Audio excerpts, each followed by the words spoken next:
Hello, community. Come on Hello, in the come on room. in. Welcome to another episode of Beyond Legacy's Conversations. Yes.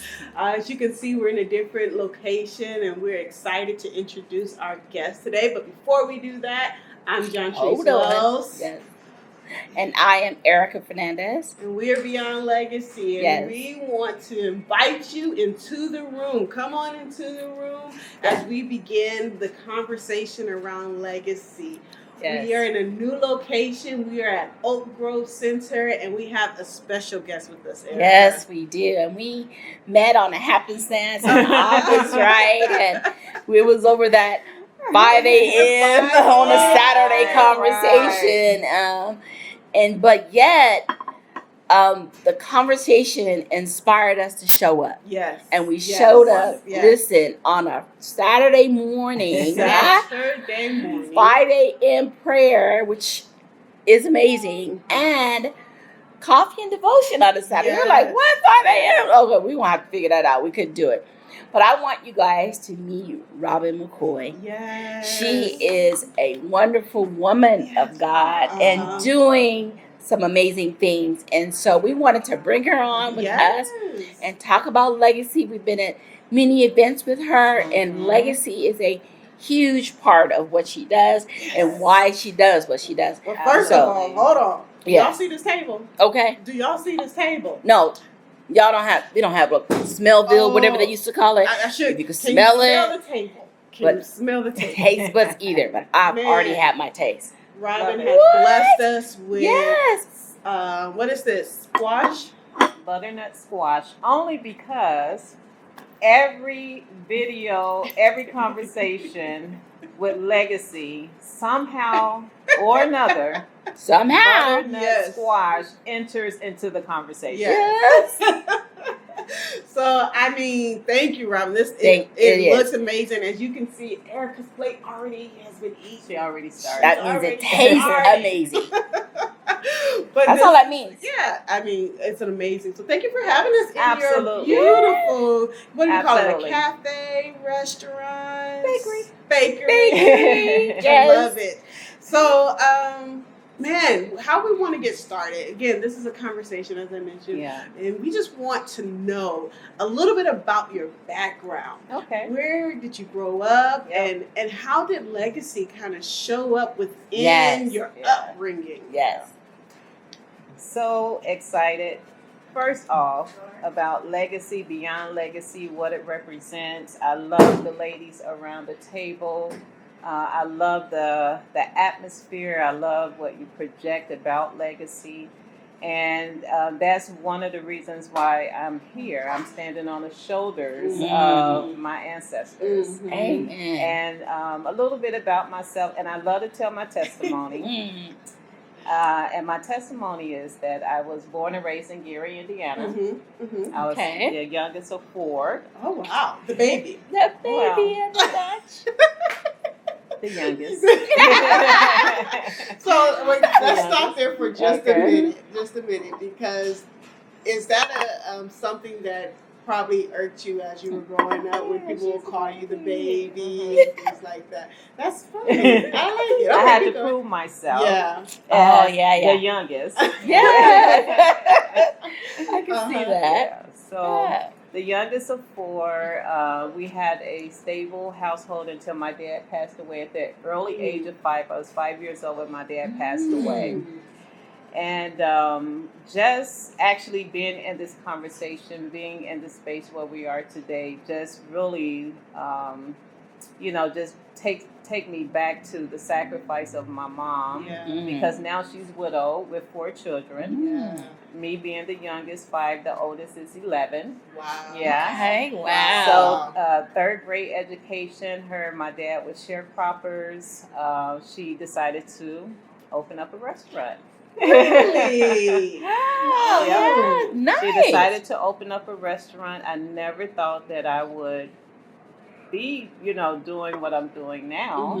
I didn't think I would be in the food industry. I went to school. I got degrees, and just one day it just started propelling me to just start cooking. You know, so just thinking about just her sacrifice, just raising a household. Now she's a single parent. She's a widow, 37. Wow. So young. 37, widow with 4 children. She used what she knew, and that was cooking. So we actually had a family restaurant. We did not want to work in a restaurant. Okay, I can imagine that. We were teenagers, just did not want to be there. And before she opened the restaurant, she actually worked in so many different kitchens, you know, and she decided that that was something that she wanted to do, and she did it. Wow. And I just remember, even now, I always say how we didn't realize that we was being mentored, you know, but we were actually being mentored by my mom. Sure. She was a social entrepreneur. I didn't know what that meant. She didn't know what that meant. Yeah. But I remember a senior that she moved into our 3-flat. She was also a landlord. Wow. We lived in a 3-flat apartment building. So we lived in one apartment, and she rented out the other 2 floors. So you guys owned those buildings? We owned the one building. Wow. My dad purchased the building before he passed away. He purchased the building. Wow. So she was a landlord, and she was also a business owner. Yeah. That's a legacy within itself. Just not even knowing at your age, and we, like even some of us older didn't even think about entrepreneur. That's like a coined term now. But back then, they were just doing what they needed to do to survive, right? What they knew and how they was able to take what they knew and took it into the marketplace. You know, and then our generation, when I was growing up, it was really about going to get you a good government job. Okay. Not just a job, but a government job. Government job. Okay. Ask this question: where do you think the switch happened? Like, why did we go from figuring out how to do to survive to saying, hey, or you know how parents usually go, we don't want you to struggle like we struggle, right? And so they want you to go and do something different, but not understanding necessarily what they were actually doing. And maybe it was hard, maybe the struggle was real, maybe it was all of these things. So they felt like a good government job was going to alleviate the struggle, right? Exactly. But I mean, and maybe I answered my own question, but where did that switch happen? Do you know? I think the switch happened because, as you know, self-employed, we were poor. So you're operating a business, you're a landlord, but you're still making ends meet. You still had to depend some kind of way on getting health benefits, you know. And then it was about education too. A lot of them were sharecroppers. They worked the fields. They had very little education. So education was the key to go and finding you a better job. You know, today I think education is, you know, important, but I also believe in a God-given gift that you have, your God-given ability, your God-given talent, and what it can do. So, Robin, answer this question. You talked about getting that government job. Now, was that influenced by what you saw your parents do? Or was that something they said, you know what, don't do what we did. Go ahead and get you one of them government jobs so that you can do better than us? What was that? I think it was the second part. I think it was we struggled with our businesses. We really didn't have secure health care. We want better for you, so better for them, for that generation, was to secure a job, get an education, and get a job. So did all of your sisters go to school and go that route, or did some of them go that route? So my oldest sister actually have a doctorate degree.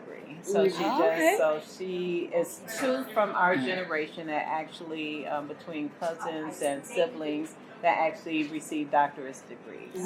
And then several with masters and others with different types of degrees. Amazing. So we did, like we said, we have some questions here. So one of the questions we do have here is, who in your life left this legacy besides your mom and your dad and what they've done? Who else would you say left the legacy that was such an impact that changed how you actually move forward? Yeah, I think it was a community of people. I think it was a community of neighbors, aunts, that poured into me, that showed me what the quality of life looks like, showed me what was important, showed me how to treat people. Show me how to be kind. So I think it was a community of people. And it takes that, right? It takes and that's how, we always say Big Mama down the street or Auntie Soon. It's not just parents. They do a great and amazing job of leaving that legacy and teaching us these foundational things. There's other people that actually help us along those lines. So that's great to hear. So what about, like, we know you're doing a lot of things here. You can talk about some of the things you're doing here. But is there anything that you haven't birthed that you would love to leave for the next generation? Absolutely. I think I'm always in the middle of a vision. I operate in vision. I take vision, and I love to manifest vision. I like to see it come out and start having feet and legs.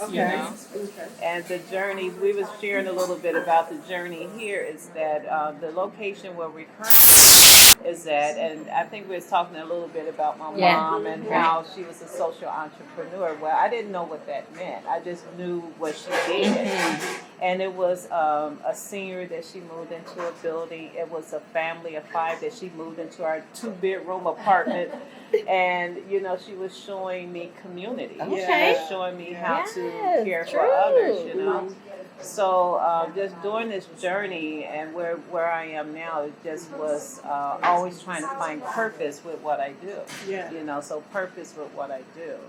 And let's see, maybe about 2013, started volunteering at a local school, Oak Grove Center here. And then eventually just took what I knew was baking cookies and just started working with the students. And then eventually we just started building that relationship. And then the school itself just brought me on as the director of Culinary. So the students that we work with are foster care and at-risk youth. Some of our students have disabilities, mental illnesses, OCD, autism. And to give them a craft, something to know, something to do, then it brings purpose to their life, So I think just knowing a community of people that has a heart to go beyond themselves, it's beyond just, legacy. It's beyond. And then what happens is it extends beyond your immediate family. It does. And it goes out into the community. It goes out, and it can go abroad. It can go global. You know? So it just depends on just activating those visions. So leading up to the next vision, which is I am launching the Social Enterprise Mobile Kitchen. And the Social Enterprise Mobile Kitchen is to bring training to women in our underserved communities. And to just support local, nonprofits and things in the area. So that's my next big, thing that you're birthing that now, and the next generation will carry that forward. It'll be amazing. I have a question. So you talked about operating in vision, and that's how you operate. That's how I operate. Now, explain that a little bit more to some of us, or some of our audience and community that may not understand or know how to operate in vision. Sometimes we feel like, I have a tug, or I'm good at this or good at that, but vision is a little bit different than a tug and being good at something. So how do you operate in vision in your everyday life so that the next thing does get birthed? Oh, yeah, absolutely. It's that thing that just keeps coming up. Like, I wish I could. I think it's a thought that you just continue to think about. It would be nice to do. You tell yourself, I would love to do that. I would just die just trying to do something like that, or do this thing, or travel that place, or that's vision. As a believer, I believe in Christ. I'm a Christian, and I just believe that when you have those unctionings, those things that's in your heart to do, that is really from God. He really wants you to do those things. Well, that's awesome. That's good. Because I think a lot of times what we find ourselves struggling is seeing the vision, Mm-hmm. writing it down, Mm-hmm. making it plain, Making it plain. and then acting on those Right. things. Yeah. And not, Erica talked about something that hasn't been birthed, the unbirthed legacy, the unbirthed vision, right? Yes. Because we get these things, these unctions, these God-given talents. Yes. I wish I could, I want to do it, but we don't necessarily put things in place to do those things, or we don't have the community around us to encourage us to say, hey, you can do that, that's a great idea. Right. And There so you go. there, Right. you got to have those things. You have to have people that want to promote you, that want to support you, that want to support you in those things that you desire, Yes. It's very hard to be in a circle of people as soon as you say, I would love to. Girl, you'll never do that. Yeah. That's the wrong my circle. goodness. Leave that circle. Get out of that circle. Get out of that circle. Move. Do it now. Yeah. Yes. Girl, please, you're Yeah. crazy. No, you crazy. I Yeah. gotta go. Yeah. Right. And that's the thing, That's the about that thing. vision. It's like when you said, I would love to do it and I would die doing it, you know that it is deep embedded and Oh, it yeah. keeps coming. Yeah. And, you probably looked around and go, Yeah. there's need. Oh, Right? yeah. And that's There's the birthing of that. It's like, absolutely. And I agree. That circle And that's vision not trying to help evolves. you. Vision, it takes life. Mm-hmm. And it grows beyond your wildest dreams. Yeah. Yeah. Yeah. So one of our final questions is, what historical event in your lifetime, and even maybe that happened through, raising and growing up, happened in your lifetime, you would say that, you know what, I experienced that and it had a huge impact on my life and I've changed, I've looked at it differently. We talked about, 9/11 and how that huge historical event, some people, and maybe even COVID, how it just sort of changed how you see life, how you see legacy, how you see it move, yourself moving differently now. Honestly, I don't see it. Well, it's history for me, but I think it was more historical for me in my personal life. Like, it wasn't anything outside of me. So it wasn't like, 9/11 or COVID or, a war or, famine, or it wasn't those things. I think for me, it was a search for love. And because I had that experience with my earthly father, and it was just me accepting Jesus Christ in my life. I think that changed the way that it brought value to my life. It brought value. Yeah. So a lot of times it's what needs to shift, is really inside of yourself, regardless of all the external things that are happening in the world. I think that when you are in search for the more finds you. Yeah. When you are in search for the better finds you. True. Yeah. And when you want to do the more and the better, you move in that environment, right? And so you got to know, and then, like you say, when Christ comes, He even helps you in the more and the better to do it for His will, and then you go glorify Him in doing so. And just like helping the underprivileged, the underserved, all of these things that you're helping the people with issues, even in this bakery, what patience you're teaching them. Oh yeah, right? Because and it teaches you right, patience. exactly. So that's the legacy of beyond. Because I recognize in me that I didn't have patience, and working with them, my passion and what God's given me, I need to be patient. So He's revealing that fruit of the Spirit that you really need to know. You thought you was all that. And all of a sudden He reveals, okay, you need a little bit more patience. So you then transfer that, and what a legacy you leave in them. They get to say their parents, because that's who really gets to see this. An autistic kid who comes home and now can bake. His mom is go, what? You've transformed people. And so that is the amazing legacy that you're leaving, and doing this right here and seeing this place right here come to fruition, and everything happening in the morning. So it's really great talking to you and really talking about how that started, and even understanding that the word entrepreneur from your mom and Yeah. dad, you know, that was not considered back then. No. But then Right. now it's like the Yeah. thing. That's what and they were doing. yeah, that's what they were actually literally doing, and Right. we just had that term. So Yeah. yes, any Yeah. questions for us or any final Oh comments? my goodness. Yeah, just thank you for inviting me You're welcome. to Yes. just talk about legacy and just be a part of this conversation and just looking for more and more to hear more and more stories and life events Yes. and lives that talk about legacy because it's Yeah. important. It's Yeah. important. It's important. Yes. Thank you so much for Yeah. having us in your Yes. bakery. Absolutely. If you And are, the food yeah, is the food is amazing, guys. Yes. If you are in Southern California, close to Temecula, Marietta, you know Come where on that downtown, is. yes. Come on downtown to Temecula to the Oak Oak Grove Grove Culinary Culinary. Creations under the umbrella of Oak Grove Center. Yes. The director is Tammy Wilson, CEO. And another thing is whatever community of people that you find yourself in has to be people that will carry the vision with you. Yes. So remember Yes. that part. Yes. That's a good part. Remember Yes. that part. Come Yes. down, enjoy some of this great dessert, Yes. teas, lattes, coffee. It is Yes.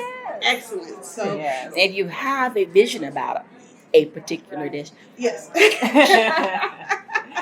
it She's to her the and one. she'll make it come to fruition. So yes. So our call to action, number one, if you have a vision, put in the comments what your vision is because we want to support you. Yes. No vision is too small. Right. No vision is too great. Put in Right. the comment Yes. number one and write in your vision. Yes. Number two, if you have a vision but you don't know how to get started, you don't know where to go from there, Right. reach out to us. So put a 2 in the comments. Say, hey, I need help with my vision. Then you can go to our website, www.iambeyondlegacy.com. That's www.iambeyondlegacy.com. Yes. And click on Show Me, and we will reach out to you and get you connected and help Yes. you birth your vision. Yes. All right? Well, thank you so Awesome. much, Raina. We Great. appreciate you. Yes. See you next time.